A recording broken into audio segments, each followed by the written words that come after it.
காசா சகோதரர்களே, நினைத்தாலே நம்மளுடைய கண்களில் இருந்து கண்ணீர் வரக்கூடிய ஒரு நிலம், உள்ளம் துடிதுடிக்கக்கூடிய ஒரு விஷயம்.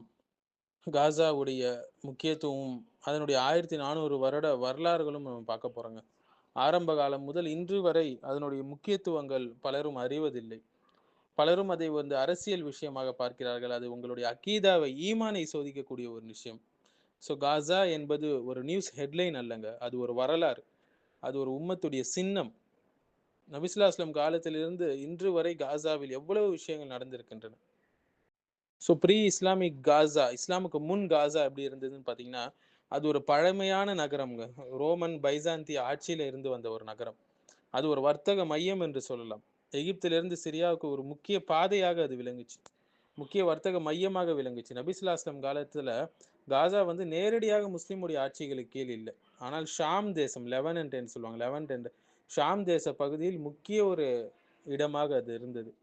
முக்கியமாக 629 சிஇ பேட்டில் ஆஃப் மாத்தா என்று சொல்லுவாங்க. மாத்தா போர் அன்று இந்த பகுதிக்கு அருகில் தான் நடந்தது.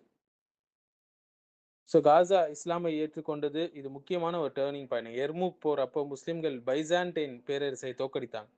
அதன் பிறகு காசா உட்பட ஷாம் முழுவதும் முஸ்லிம்களுடைய ஆட்சிக்கு வந்தது. அல்லாஹ் சுப்ஹானஹு வ தஆலா நம்ம கைகள்ல அதை கொடுத்தார். ஸோ சஹாபா காலத்துல காசா இஸ்லாமிய ஆட்சியில நுழைந்தது. பல சஹாபாக்கள் இந்த பகுதிக்கு வந்தாங்க. முக்கியமாக அம்ர் இப்னுல் ஆஸ், அபு உபைதா இப்னு ஜர்ரா அவர்கள் ஷாம் பகுதியை நிறுவினாங்க. முக்கியமாக உமையா மற்றும் அப்பாசியா காலத்துல நீங்க பார்க்கலாம். உமையாக்கள் காலத்துல 661 750 சிஇ வரையில ஷாமுடைய கேபிட்டலாக, தலைநகரமாக டமாஸ்கஸ் இருந்தது.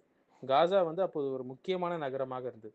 அப்பாசிய ஹிலாஃபத் கலீஃபா காலத்துல அறிவியல், கலாச்சாரம் அங்கு வளர்ச்சி பெற்றிருந்தது. காசா ஒரு சாதாரண நகரம் அல்லங்க. அது இஸ்லாமிக் சிவிலைசேஷனுடைய நாகரிகத்துடைய ஒரு பகுதி. பிறகு குருசேட்ஸ் என்று சொல்லக்கூடிய சிலுவை யுத்தங்கள் அந்த காலத்துல வந்து பெரிய மாற்றங்கள் நடந்தது.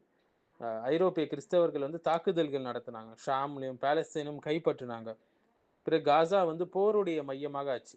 பலைமுறை கைமாறியது இங்கும் அங்குமாக.